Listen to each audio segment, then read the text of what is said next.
wabarakatuh. Waislamu takbir. Allahu akbar. Takbir. Allahu akbar.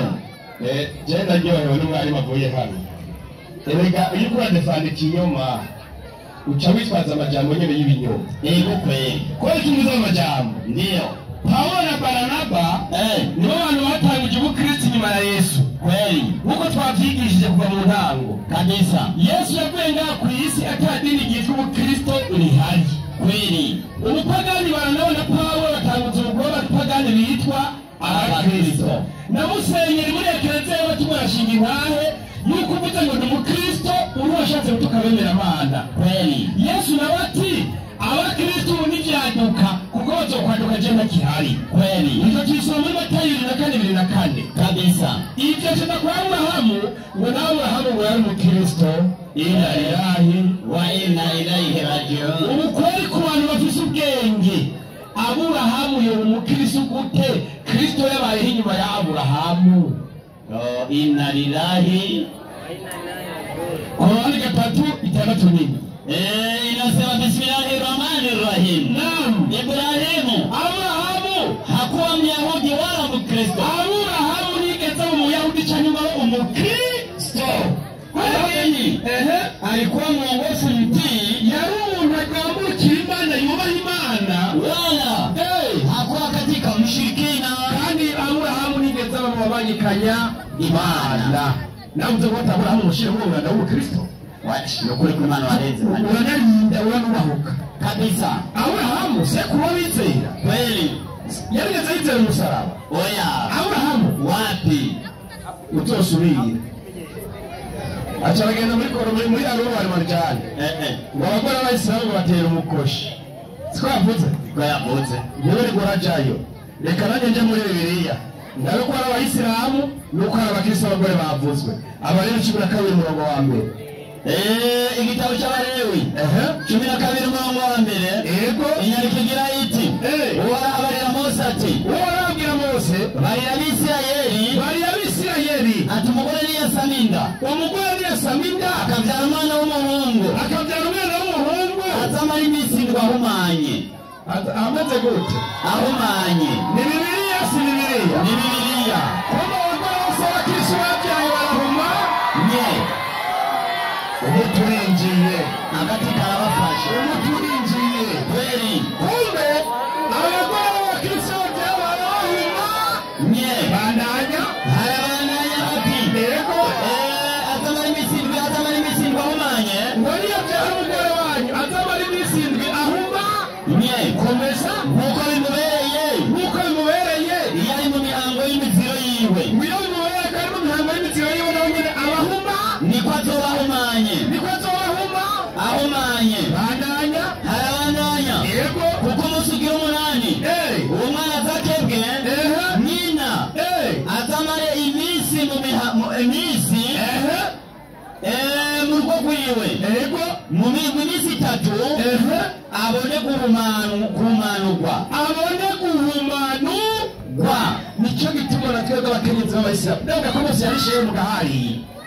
N'abagore b'Abayisilamu ari mu mihango yiwe. Ntarekura gutora umukorani wasome no muzigiti ntajayo.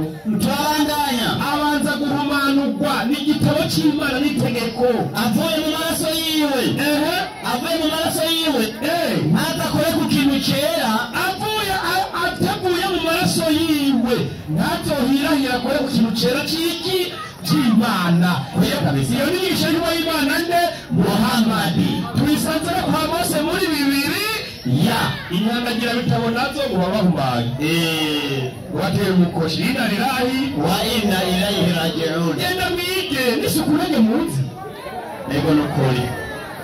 Acharagenda. Ndio. Wabasangira ngenda y'Imana Muhammadi sallallahu alaihi wasallam. Waje batera ukatogo howe. Sikavuze. Bakuri kirundi. Ikibazo ndende barize. Mbega Imana yatubujije kuririmba hanze cyane mu ngoro y'Imana. Nuko yayo reka nibarize Imana yabujije abantu kuririmba hanze cyane mu ngoro yayo. Hanze nta muntu aterekure kuririmba. Ushobora kuririmba henda umwana ihorere umwana biremewe. Ushobora kuririmba mukura muranyi barabara. Ariko icyo Imana yahakanye ni mu Amosi 8:3. Amosi 8:3 yandikigiriti. Yamiki. Kuwo munsi indirimbo zo mu ngoro wamarizo mu kibuga ariko barubaka hanze. Umbaruka to.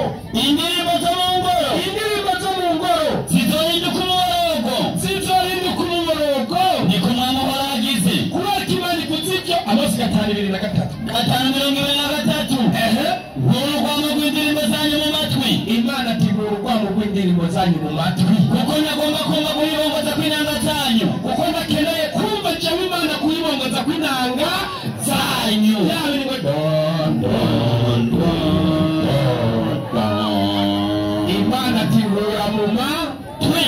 Abakristo bati wa Mana biragusha turazivuza byakura. Kwera duhanga Imana n'amategeko yayo. Kweli kabisa. Wowe uceceka uganza Imana yego itegeko. Nicyo cyo musigiti twabuze ingomba. Eka. Twabuze ibitari. Twabuze umuziki. Eka. Kubera twabonye Imana yabiwujije. Twe twarabiretse. Kweli. Niko bimeze. Mugakubera n'imigigwa ya gipagani. Oya barazivuze ngo nta ngorane. Hari ikintu kiravuze. Ngo Allah. Turakora tukupaja 40. Ngo Allah ngo yahaye abantu umubatizo. Acajaga arabyina. Ngo wese mugamwe wabatijwe ngo muri bande. Ntiyatawe inyandiko ivuga ngo iki. Reka musubize isoma ho nyene. Inasema Allah pamoto ubatizo. Ati Imana yahaye umuntu umubatizo. Umubatizo uvugwa harya. Dini. Inasema kwanza kugira ngo uwo mubatizo ubanza kugira idini y'ukuri Imana ishingira iki? Intahe. Wewe uri munyakuri. Ingo hano ngira hari Imana kubwiye ngo umukristo. Kwa sababu inamwendea mtu kama rangi. Ati uje dini bikwiye umuntu kujya kwirangi. Kwa hivyo Mungu leo somo atawahi maana yake ubusobanuro ni shika fuata dini ambayo idini Allah Imana uhoraho Allah anakutaka uishike. Umubatizo wa mbere kubanza kuja mu idini Imana yagutegetse kujamwo. Nawe hano mbwira nihe Imana yakubwiye ngo umukristo. Huyo ndiyo hasa ubatizo wa kweli. Ati kwanza wewe umubatizo wa mbere ukuri unaweza kumfanya mtu aige sifa za Allah kugira ngo wige imigenzo n'ibyakozwe n'ibyigisho n'iki n'Imana. Yego ubatizo huyu ati ubatizo rero ni mtukufu, ni mweranda na mbali kabisa na ubatizo wa Kikristo. Uratandukanye n'ubatizo by'abakristo. Kweli kuko abakristo n'abatizo by'ababangikanye iki Imana babatizwa ku mana zingahe? 3. Ndakubatije mu izina rya Data n'irya Mwana n'irya Mpwemu Yera. Ukamurenza ibyigo rya kangahe? Rya mbere. Bikubwira ati senga Imana yose ukunda kuruta byose. Uwo mubatizo w'abakristo wa gipaga ni abanyere desatranisisi. Desatranisisi washenzi. Inasema na maneno mengi.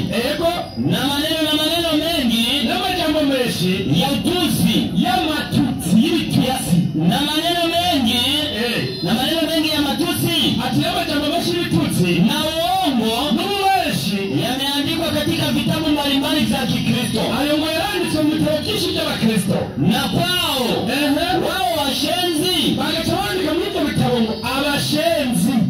Washenzi ni nani? Wabashenzi rero ngo ni bande? Wanasema abaravuga abakristo nyene washenzi ndio watu wasiobatizwa wasiomjua Mungu. Bandurindire ibyo ngo byanditswe mu bitabo by'abakristo ko abashenzi abantu batabatizwa. Bivugwa n'ibitabo by'abakristo. Nzanye hano abatije Aburahamu. Nzanye abatije Aburahamu hano. Nzanye abatije Dawidi. Nzanye abatije Yakobo. Nzanye abatije Nowa. Ubara kumvuga y'abakristo aba bakomora abapaga wani washenzi. Ibyo cyose mu buryo bw'Igisirikare Gatolika paje 84. Ikiri bangaje uyu mugabo agenda kwemerera byatangwa na Gatolika n'Ikatolika. Bavuga ngo ngure ngo ni Mariya mukuru uno musiyeme y'ikiye. Inna lillahi wa inna ilaihi raji'un. Uchafu yashize moda mwejeje. Achawa shikiri kintu mwalimu. Yachawa shikiri kinati ngo Yesu ngo ni wabyo ngo bamite Kristo. Sikuyavuze niko yavuze. Sikuyavuze songera reka kitoke tandatu. Sawa? Matayo bantu ngo bagenda kwa Yesu ariwe Kristo. Reka nibarize Yesu mbere Yesu warigeze ubyemera kwitwa Kristo? 16:20 Matayo 16:20 inyandiko iragira iti maze Yesu yandikiriza abigishwa ngo ntagire umuntu n'umwe babwira ko ari we Kristo. umumarayika asamira kwa Mariya amubwira ati uzobyara umwana w'umuhungu uzomwita nde? Yesu. Kristo Yesu ati mwebwe mubabwire ntihagire umuntu n'umwe avuga ko ari jewe Kristo. Salamu alaikum. Wa alaikum assalam wa rahmatullahi wa barakatuh. Aratubwiyeko garuka twumve gusa nibumva inyigisho ntimuje nyuma y'icigwa guma mu cigwa. Salamu alaikum.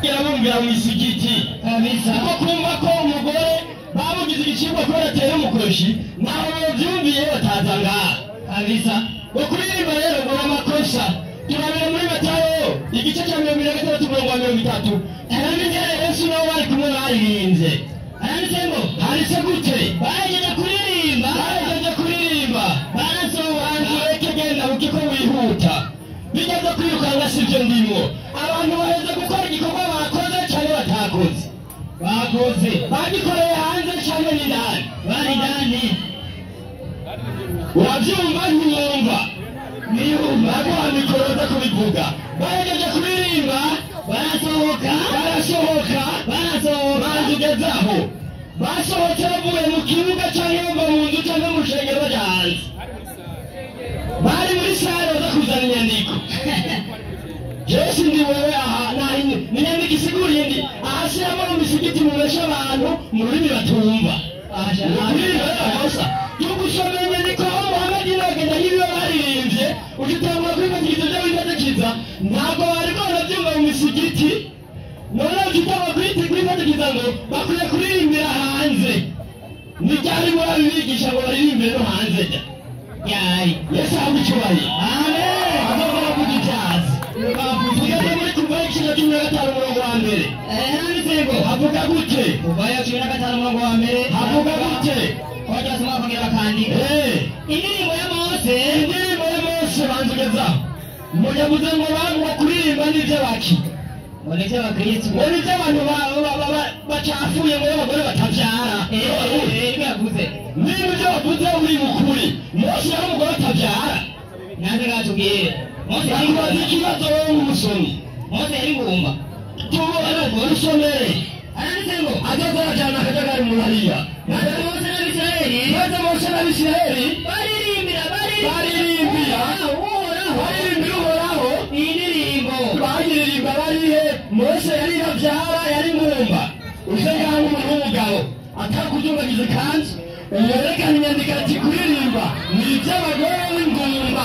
Ego. Yesu amucyuye.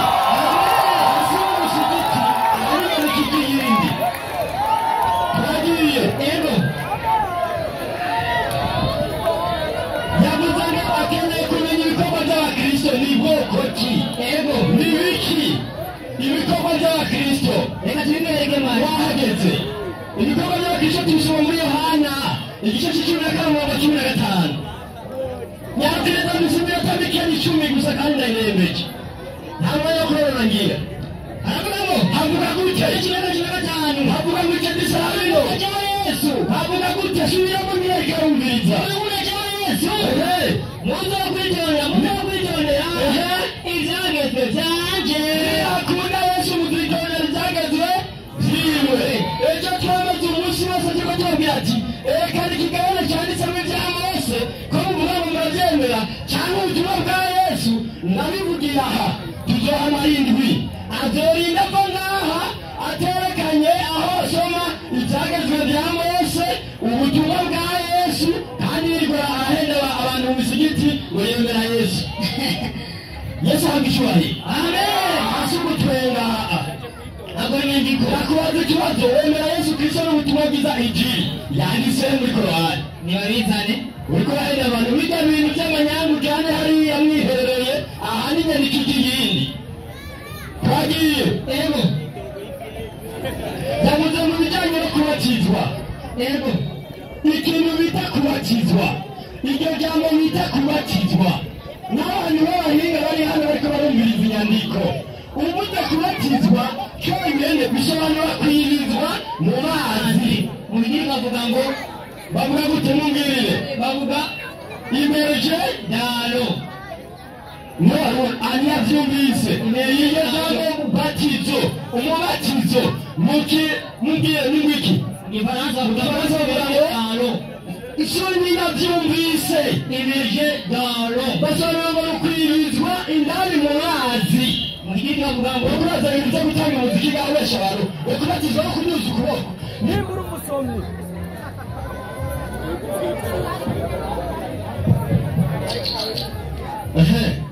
niba umusomyi akavuga ngo ukubatizwa bisobanura kunyuza ukuboko ukemera ngo raha Muhammad asura aze hano umuntu w'umugabo yerekana uwo munsi yadugije ukuboko akavuga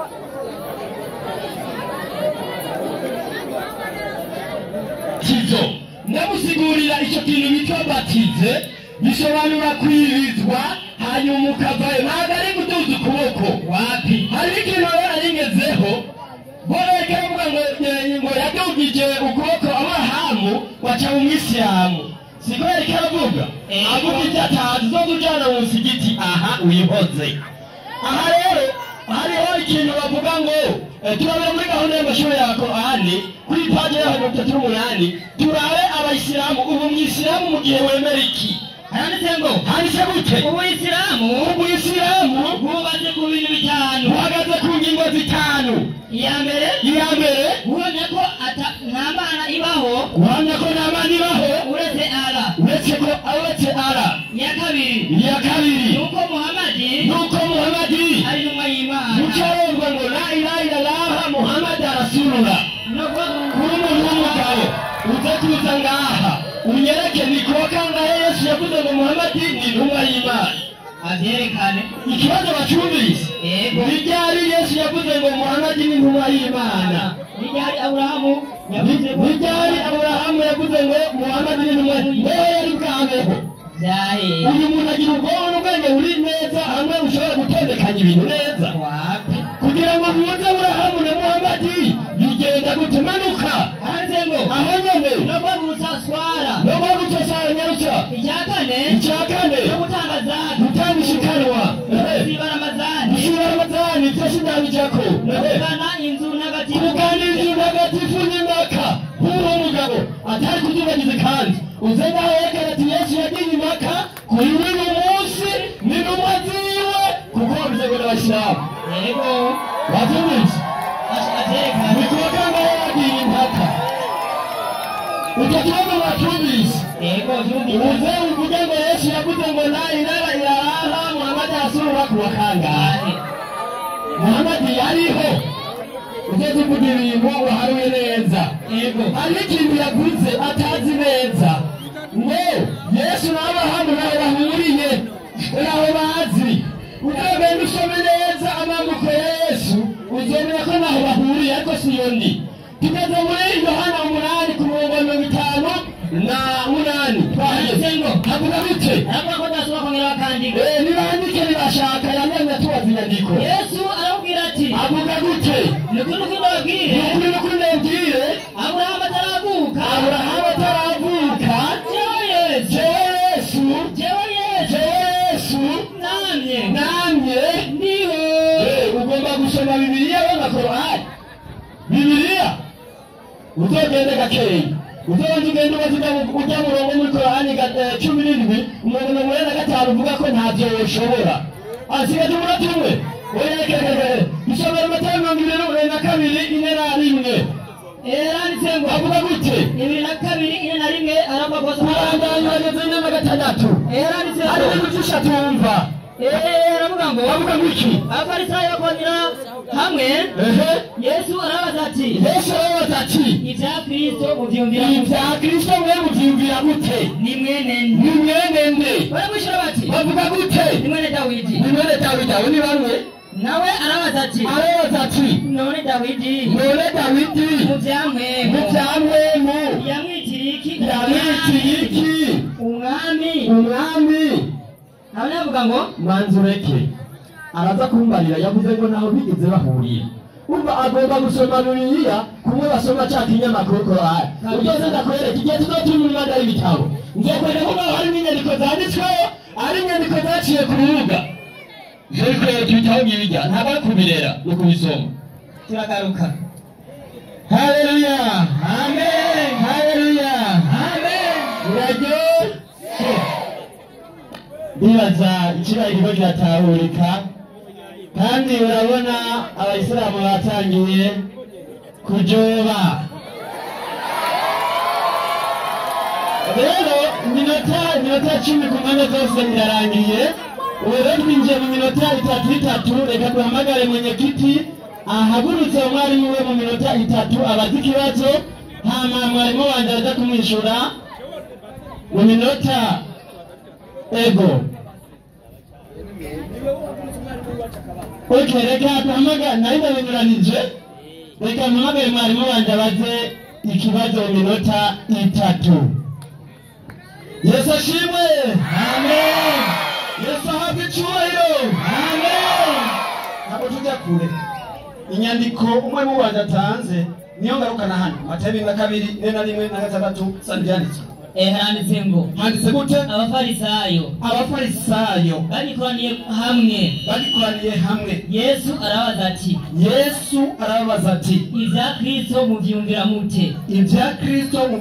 Banzugezaho tufashe ko Yesu umunsi agomba baza abisilamu mwabisilamu mwe ibya Kristo mubyumvira mute? Iyo ni a manuka handitse ngo mubyumvira mute? Yego iyo ni a ni mwene nde? Mbega Kristo ni mwene nde? Iyo ni pe. Baramushira bati ni mwene Dawidi. Bacabaho ngo ni mwene Dawidi. Nawe arabaza ati none Dawidi mu byampemu yamwitiriki umwami? Iyo ni sena mu kumurabazwa. Aravuga ngo ati uhoraho yabariye umwami wanje ati cara iburyo bwanje ushitsaho nzoshirira abansi bawe munsi y'ibirenge vyawe. 5 none Dawidi ko yamwise umwami yoshobora ate kuba umwana wiwe? Ikibazo twongera ko niki kwa 3:5 aravuga ngo Korani 3:5 garutsa aravuga ngo avuga gute kwaje nasoma kugira bakandi garutsa mwarimu 3:5 ndahashize mwarimu garutsa 3:5 garutsa mwarimu ego aravuga ngo avuga gute waiteni kwa ubini wa baba zao. Yesu abagara umuki umuyisilamu ni mwabyumvise mwese ego Korani ivuze ngo abana ni mubitirire ku mazina yabase. Se wa Yesu w'abisilamu yitwa nde? Haleluya, amen. Aha nta kutungazize kanzu nta kwikorera ingofero nk'umusirikare. Icyo gusaba ni kimwe ingo wishure. Se wa Yesu kubwirwa Korani yitwa nde? Ibyo ndabikeneye muri Korani. Muri Bibiliya ntujeyo. Nibaza muri Bibiliya uzabona ko umukristo ndabikeneye muri Korani. Se wa Yesu kumbuko ya Korani mu nyandiko za Korani yitwa nde? Haleluya, amen. Murabona cyane ani kumbira tuni nituba ucyo twese se wa Yesu ana gukinata.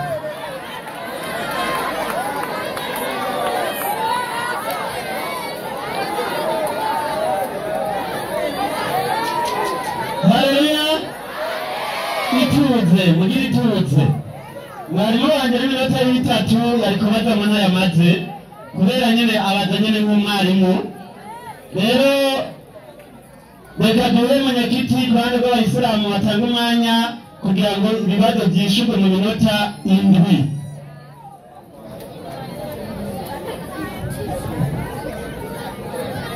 السلام عليكم ورحمة الله وبركاته. وعليكم السلام ورحمة الله وبركاته.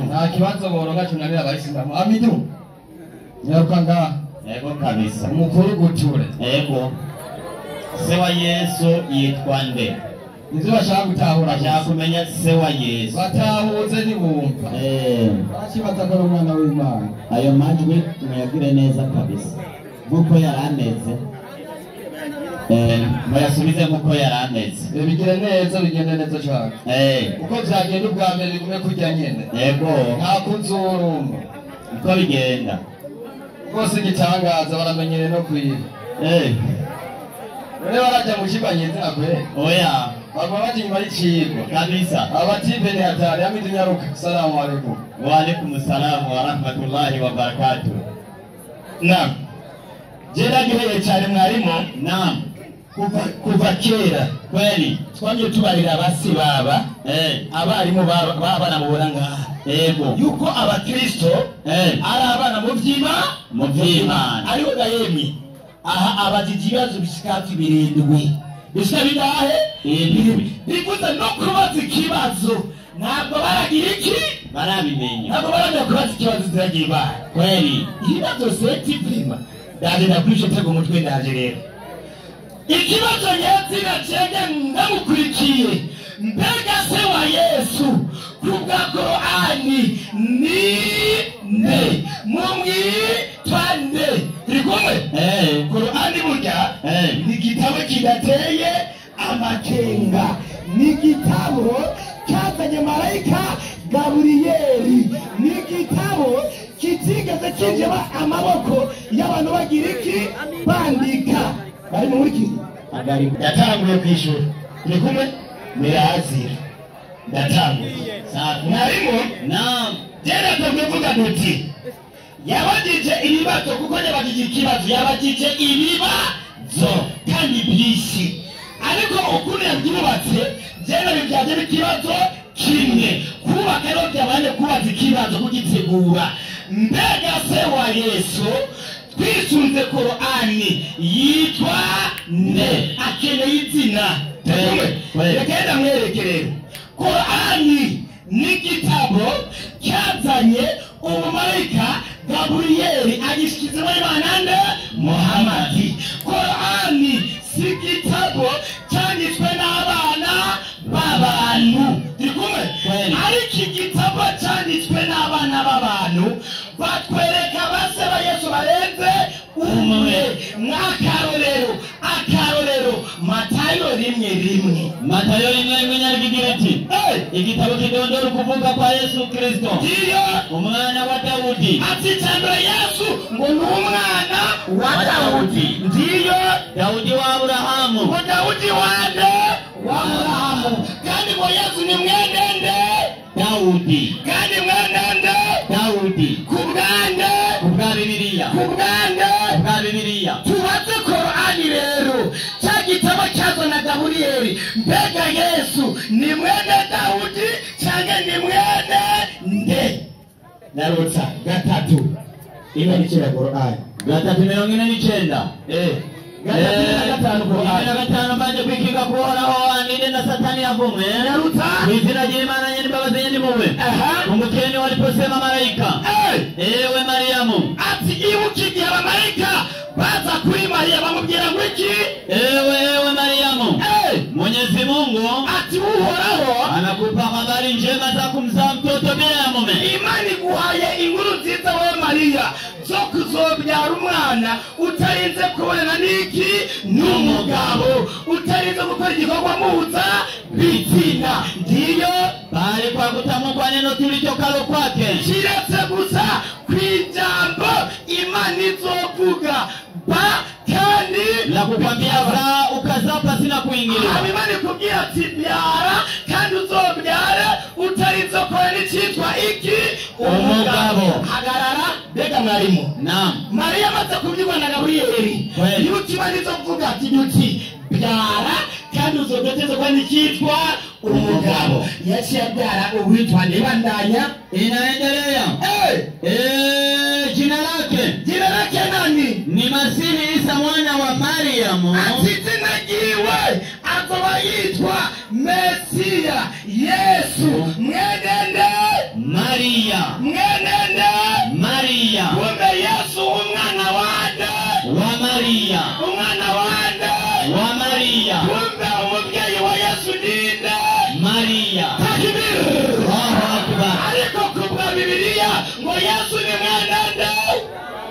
Daudi. Kumbe Mariya yabyaranye nande? Na Daudi. Erega mwarimu, si Bibiliya gusa. Umviriza abapadiri nabo. Inkuru baduhaye. Baje batubwira uwundi. Ukuntu byagenze. Yohana nyabutsa. Matayo. Nyabutsa. Inyandiko igiti mu Bayahudi. Uwamaze gusaba umugeni. Mu Bayahudi umaze guka umukobwa. Arashobora kumugeza nk'umugore wiwe. Abagore ngaho mwese mukuze murabizi.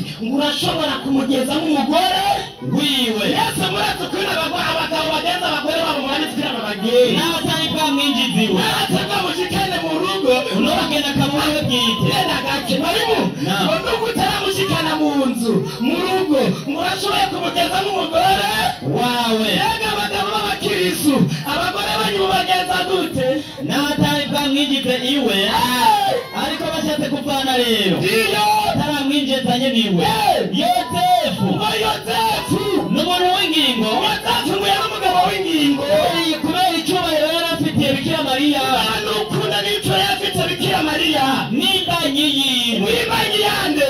Ya Yozefu. Abapadiri batubwira duti Yesu ni mwene nde? Yozefu. Yesu ni mwene nde? Yozefu. Kumbugo y'abande? Y'abapadiri. Tubonye base ba Yesu bangahe? Babiri. Yesu ndibitabo by'abakristo. Yozefu. Ati Yozefu. Niyo kwihaririza iyo mbanyi. Niyo giriki. Niyo kwihaririza iyo mbanyi. Inna ilahi rajiun. Yesu ni mwene nde? Yozefu. Bibiliya yerimo ni mwene Dawidi. Korani ngo ni mwene Mariya. Korani yavuze ukuri. Bibiliya ivuga ikinyoma. Niyo mpamvu bayijyana mu kwa. N'igipimo cya malariya. Twagiye rero. Mwarimu. Naam. Acarabaza akana kabazo. Mbega ingatsoga umwami. Kubera iki? Aca yibaga yuko Yesu yarabuzwe mu isezerano rya kera. Turi kumwe? Ibugwa rya Yesu ririho mu isezerano rya kera. Basomera igitabo cya Mika 5:1 Mika. Mika 5:1. 5:1 Mika. Igitabo cya Mika 5:1 wa mbere.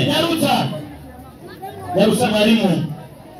Igitabo cya Mika. Cyane batumurikiye hano manomari. 5:1 nagezeho. Baza kwanza umurikire. Kweli. Abakristo benshi ikintu bataramenya kubijanye n'irema. Turi kwa mwarimu. Imana yaremye Adamu. Atagira umugore atabaye umugabo n'umugore n'iki? N'umugabo. Imana irema Eva. Hariho ikitwa umugore atari ikitwa iki? Umugabo. Hari ikitwa umugabo atari ikitwa umugore. Imana irema bitwa Melkisedeki. Atagira se kandi atagira nyina. Kandi atagira intango cyangwa iherezo. Kandi yabaye umuntu iyo ingerero Yesu munda kwande kwa Mariya. Hatari ikitwa umugabo. Mukimana yirema. Assalamu alaikum wa rahmatullahi wa barakatuh. Wa alaikum assalam wa rahmatullahi wa barakatuh. Navuze ko ari abana nta muntu afise ibiharuro mu mutwe yobaza ibibazo indwi mu minota indwi. Mu minota 3 gukishwa mu minota indwi. Iki nico nababwiye guhera ubwa mbere zamurabaho ivyuvu uko baracara abana. Assalamu alaikum. Wewe zibazo indwi ibibazo indwi no kurishuka mu minota indwi ufise ibiharuro uri mwarimu wapi kabisa. Haleluya. Haleluya. Imishuma yumvise. Birakorako. Reka mpagaze mwarimu wanjye kugira ngo ate hano abajinjibure. Kweli.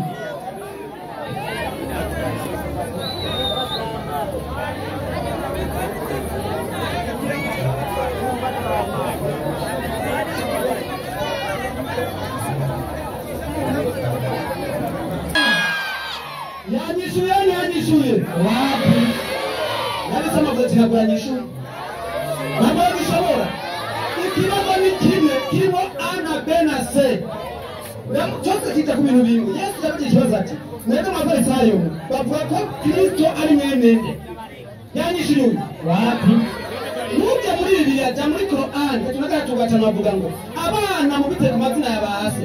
Saba Yesu ku Korani ni inde wabyishuye? Wapi? Umuntu wewe. Wasubiza umuka muri muka tani yarugirana. Ufise.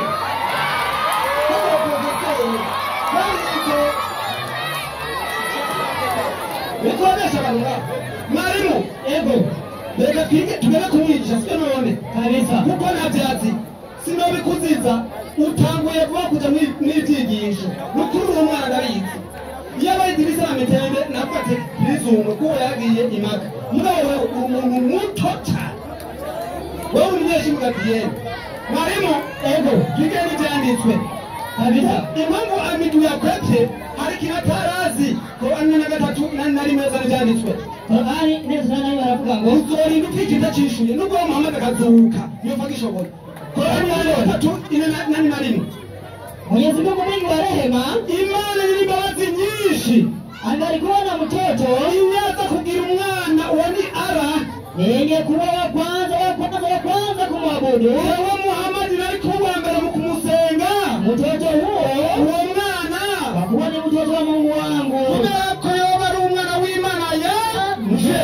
Muhammad yamenye ko Yesu ari umwana w'Imana yari kuwa mbere mugirane mu kumusenga. None amidu yamaze kumenya ko Yesu ari umwana w'Imana ariko akazogirane gukwepa. Niba byemeje Muhammad kumenya ko Yesu ari umwana w'Imana, wewe umenya wewe binakuja mu Kristo.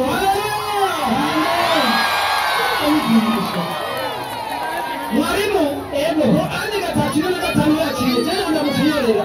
Jana cyanditswe, naravuga ngo, habagute, Umukozi wa malaika. ati bigamu malaika yavuga. Ewe Mariam, Ewe Maria, Mwenyezi Mungu anakupa habari njema. Imana kwa inkuru nziza. Za kumzaa mtoto bila ya mume. Kubyara umwana tubaye n'umugabo. Bali kwa kutamka neno. Akaza kuvuga ijambo gusa. Litokalo kwake. Livuye kuri we. Nakwambia zaa. Kuvuga ngo byara. Ukazaa pasina kuingiliwa. Ukabyara tukaza umwana n'umugabo. Jina lake. Ezina jya umwana. Ni Masihi. Ni Mesiya. Isa mwana wa Mariam. Bene Mesiya bisobanura iki? Ni uwasizwe. Ninde? Mesiya mwana wa Mariam. Ni Mesiya mwana wa Mariya. Mwenye heshima. Afite icyubahiro. Mwenye heshima. Afite icyubahiro. Katika dunia. Hano mu isi. Na ahera. No mu ijuru. Niba Yesu afite icyubahiro mu ijuru no mu isi, uwo musengera abakozi kosa niyo bakozi kosa. Nakoze wakoze. Uwo musaba kosa niyo bakoze. Nakoze wakoze. Mwarimu, ego, reka muzi n'ibyanditswe. Matayo 8 ku murongo wa gatandatu n'uw'indwi. Matayo 8 ku murongo wa gatandatu n'uw'indwi. Eravuga ngo, ego, Matayo 8 baravuga ngo, ego, eranditse ngo, ego, ntari hano. icyenda aravuga ngo, ego, maze Yesu abana nabo. Ego umunani. Aravuga ngo, baba kumva n'ingoga. Ego, bari mu bwoba. ego, n'akanyamuneza kenshi. ego, birukanga kubibwira abigishwa biwe. ego, maze Yesu abana nabo. ati n'amahoro. baramwegera bamufata ukuboko. abana bigishwa basubira ubwenge amitu bamufata ukuboko baramusenga. icyatumye bamusenga soma ku mugongo wa 18 naho nyene nuko icyatumye bamusenga. Yesu arabegera arababwira ati jewe Yesu nahawe ububasha bwose mu ijuru no mu isi.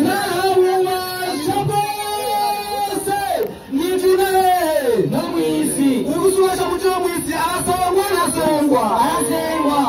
urutsukwinze ikibazo ntukacari ngaha. se wa Yesu kumvuga Korani kumvuga n'imigenzo y'Abarabu ni nde ko abana b'ikigo amazina kuri base ntakuranyishura mwemeye se wa Yesu kumvugo y'Abisilamu ko abana b'ikigo amazina kuri bande kuri base. Se wa Yesu ninde? babiciye. Amen. Jewe ikibazo nabajije sibano nakiboneye inyishu. Kuvuga Korani se wa Yesu ninde ko abana bitirwa ku mazina y'abase. Namubonye hano jewe simba hehe ngaha. Ahamya rufukuye. Haleluya. Amen. Alaikum wa rahmatullahi wa barakatuh. Wa alaikum assalam wa rahmatullahi wa barakatuh. Reka tugende tubajije. Ego. Yatubariye ati umubatizo bisigura kwibiza, yani imeruje mu mazi. Siko yavuze? Siko yavuze? Ego. Nimwumvirize akabazo kanje. Atega amatwi. ibyakozwe n'intumwa 1:4. Igitabo cy'ibyakozwe n'intumwa 1:4. 1:4 bagategere neza. Inyandiko iragira iti yego maze akoranye nabo Yesu yarakoranye n'abigisha arabihanikiriza. Yesu arabihanikiriza ngo ntibabe Yerusalemu uribaje Yerusalemu ariko barorere isezerano rya data iryo mwanyumvanye yego kuko Yohana yabatirisha amazi. Yohana ngo yabatirisha amazi ariko mweho mu minsi itari myinshi muzobatizwa na mpwemu yera. Jewe rero nk'umuntu yavuze ko ntazitege ijambo kubatiza icyo risigura. Ikibazo canje ni iki? Ko Yesu yagiye avuze ko abantu babatizwa mu gihe cya Yohana byaheze. Yesu agiye mu ijoro basezeranye ko bazobatizwa na mpwemu yera. Hano muri mwebwe ninde yahevye amazi abatizwa na mpwemu yera? Ingo kibazo cyumvikanye. Ingo oya mwenye kikombe hiyo ni baadhi. Umwarimu nahaze ni mu mvura. Niba ntumvise ikibazo. Idirisa yamaze gutahura. Ukana asomye yemeje ko Yesu yavuze ngo imundise za Yerusalemu ibyo nahawe nande na data. Uyuze wa Yesu ninde? Kumbe yemeje ko ari Imana. Kuvuga Idirisa byumvikana ko asabwirane usengwa Imana irezagire cyane. Amen. Agomba kubaza imibatizo ngo yishugwe 11:17 byakozwe n'intumwa.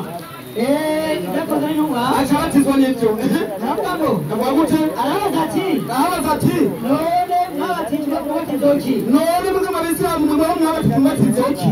Batubatiza Yohana.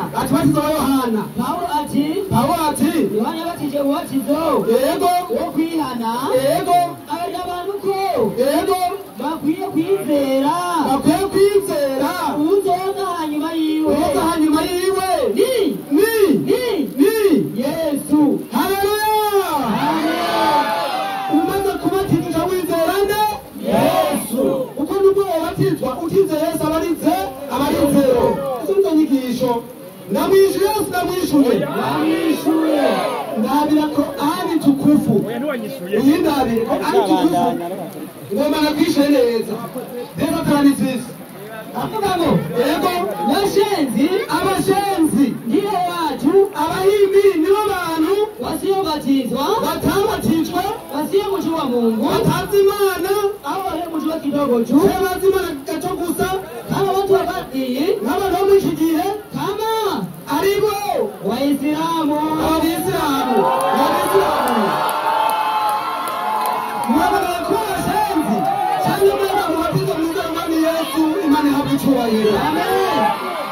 Narimo ego reka turigishe bavuga ko Yesu baramwemera sibyo? Uko twabisoma 17 Matayo. Ndio Naam. Yesu amaze kubatizwa acha mu mazi ijuru riruguruka mu Imana amugako azana inuma maze ijuru rikabijuru riti uyu mwana waje nkunda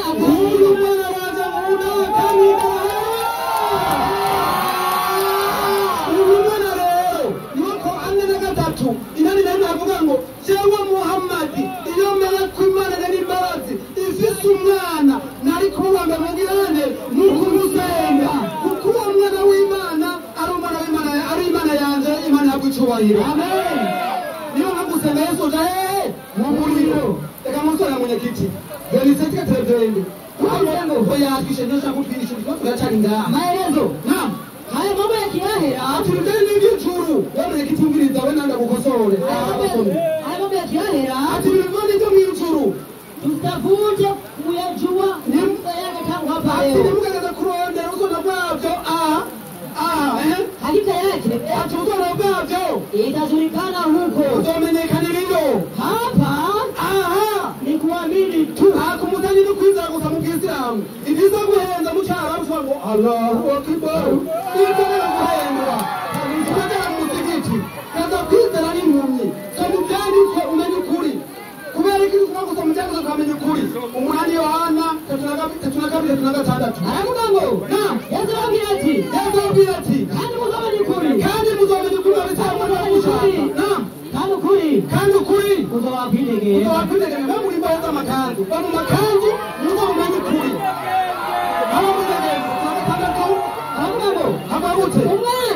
Umwana niyo bakwidegenza muzabidegenza nyakuri Imana yapfa icyubahiro. Amen. Uwari kavugwa niho ndabagarukanira ko ari 3:5 haravuga hati abana mubite ku mazina y'abase sawa Yesu ni ne kumbuka Qur'an arabishoka yego arabishoka sawa yamubonye ngumanga samanga wirutse samukurikizo kagira base nabo benge bose nibagiye kwishuri abatagira base nabo bashobora bahamagara ku mazina y'abandi kuko Qur'an ivuze abana barite ku mazina y'abase urumva nabo Ufise se abatagira base nabo bashobora bita ku mazina y'abandi ngo ntibabaho wanyuye mwarimu ubwenge buke avuze ati ntibabaho ubwenge buke se wa Adamu yitwa nde namuvuge se wa Eva yitwa nde namuvuge inna lillahi wa inna ilaihi raji'un.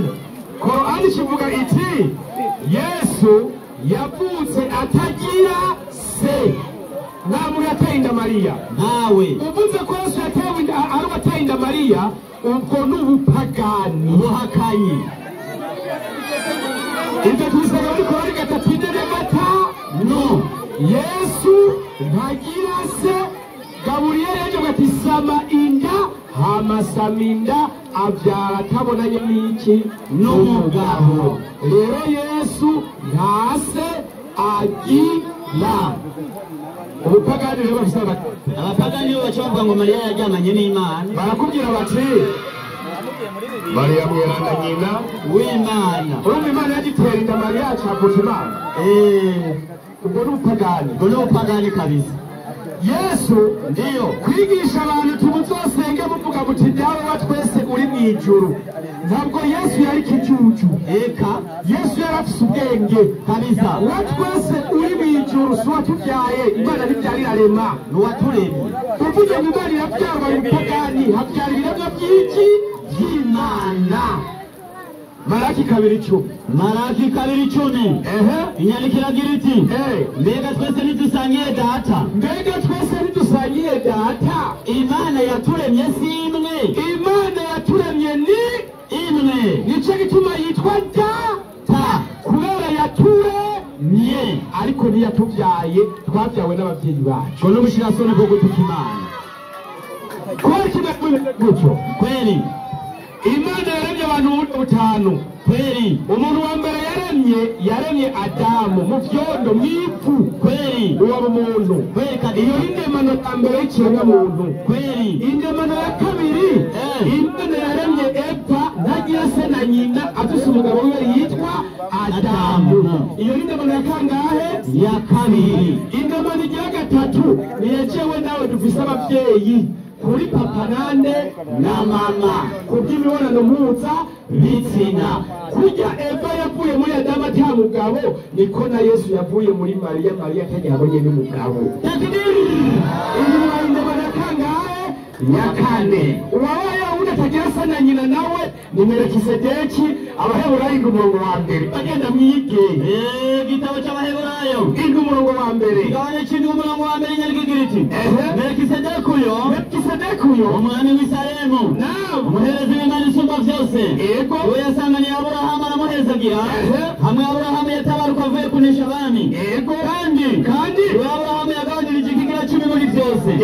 Icya mbere asobanurwa mu mwami agororoka kandi icya kabiri yitwa umwami w'i Salemu asobanurwa mu mwami w'amahoro. Ntase uwo ntiyagira se nta nyina nta karonda nta n'umuryango nta tanguriro ry'imisi cyangwa iherezo ry'ubugingo. Igereza uwo ni Melikisedeki iki abona abantu babayeho ubwoko butanu bw'ibiremwa muntu acavuga ati twebwe twigishwe n'igiswahili acavuga ati inyandiko ya Korani yavuze ati Mwenyezi Mungu angelikuwa na mtoto wewe cheza kuemba kwa Muhammad ngo niamini kwa Yesu kwa Kristo ngo ndomana nisoma angelikuwa maana yake hana angelikuwa na mtoto, yani Mungu hana mtoto, yani angelikuwa iyaza kugira umwana mimi Muhammad ningemwabudu ningekuwa wa kwanza nari kuwa mbere kumusengera Imana iza kugira iki umwana Ufise ina maana hana ahubwo wegenda wiki nenda kasome Kiswahili utamrudisha mwekofu mwalimu naam achorazana mwana batizwe mubatizo nabwibarije nti Yesu yavuze ati nimugumaga muringira umunsi w'imperuka muzoza murabatizwa na mwemuye ndamubaza nti nyereka muri mwebwe abo Yesu yasezeranye bazobatizwa na mwemuye yera atari umubatizo wa Yohana mu mazi unyereka umwe yamunyeretse wapi Matayo 3:11 Matayo 3:11 Naam inyandikira giriti igirangwechi nukuri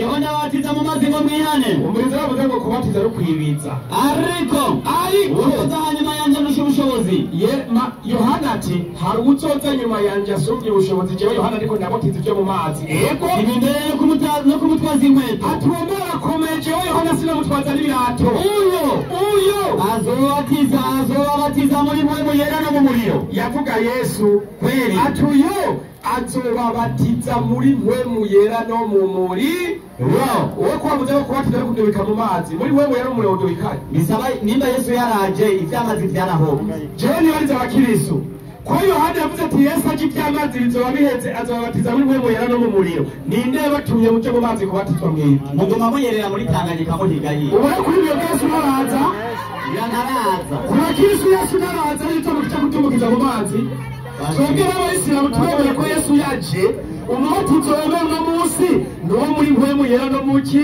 no mu muriro uwo mubatizo nawe umeze gute Abaroma 10:10